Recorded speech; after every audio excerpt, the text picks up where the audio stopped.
Okay, I want to tell you a story today. It's a really simple one, but man, it completely changed the way I think about all those little things we're constantly told we need to fix about ourselves. You know that feeling, right? That feeling that you're not really a person, but more like a project that's just never ever done? Like you're a walking to-do list of self-improvements, and no matter how many things you check off, the list just keeps getting longer.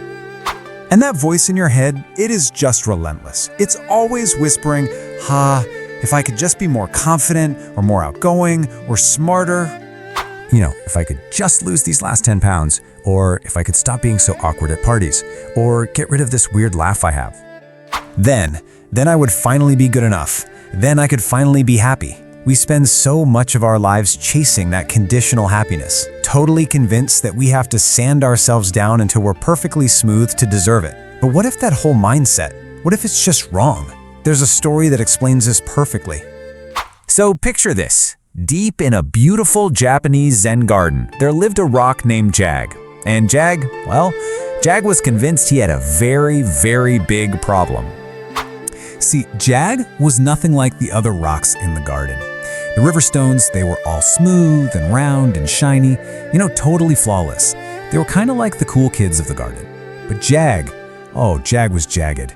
He was covered in cracks, he had this weird bumpy part, and he even had patches of moss growing in his crevices.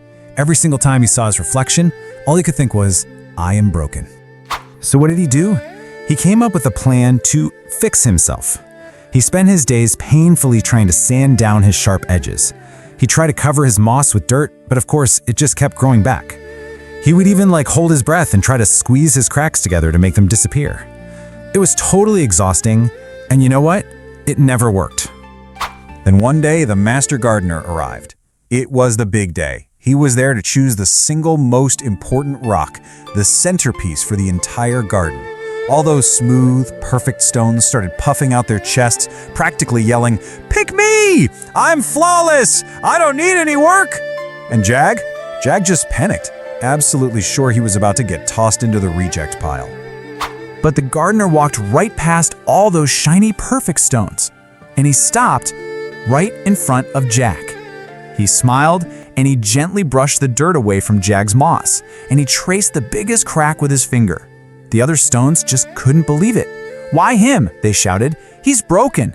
And the master gardener looked at them, then back at Jag, and said something that changed everything. He is not broken. He is real. And this is the most beautiful part. The gardener explained that everything Jag hated about himself was actually what made him special. Those cracks, they weren't flaws. No, they were proof of all the storms he had survived. Those sharp edges weren't mistakes. They were a sign of his incredible strength. And that moss, that was proof that he was literally full of life. So let's bring this back to us, right? Because this story, it's a perfect illustration of a mindset that so many of us are trapped in without even knowing it. It's this idea that we're supposed to be like machines. The source I read calls this the Lego set mindset.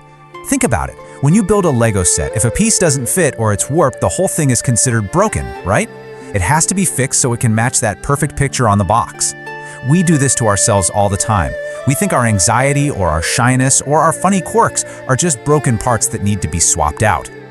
But the story of Jag gives us this radical and honestly much more freeing way to live. What if you're not a machine at all? What if you are a garden? And here's the core difference. The machine mindset tells you you're broken and you need fixing. It says your flaws are just mistakes. But the garden mindset, it says you are already whole. You're not broken. You are simply growing. Your so-called flaws aren't mistakes. They're your history. They're the evidence of everything you've lived through. You're not some instruction manual you have to follow. You are wild and you are alive. I mean, really think about it. You would never walk into a forest, see a tree with a crooked branch and think, wow, that tree is broken. It failed at being a tree. Of course not. You just accept that it's being a tree growing in its own unique way to find the sunlight. So why is it so hard for us to give ourselves that same kind of grace? This is the whole point. Shifting from fixing yourself to growing yourself. It's not about being lazy or giving up on getting better. It's about ending the war you're fighting against yourself. It's about stopping that constant, exhausting search for what's wrong with you and starting to nurture everything that's already there. So let this really sink in for a second. You are not a homework assignment waiting for a teacher to cover it in red ink. Your life is not some test that you can fail. You are not a broken down car that needs repairs. Your heart isn't a faulty engine. Your mind isn't a bad circuit board. You do not need to be fixed. You are a garden, already whole, right now, this second, just as you are, already complete. And yeah, you're growing and you're changing and you're evolving every single day. And that is exactly what a living thing is supposed to do.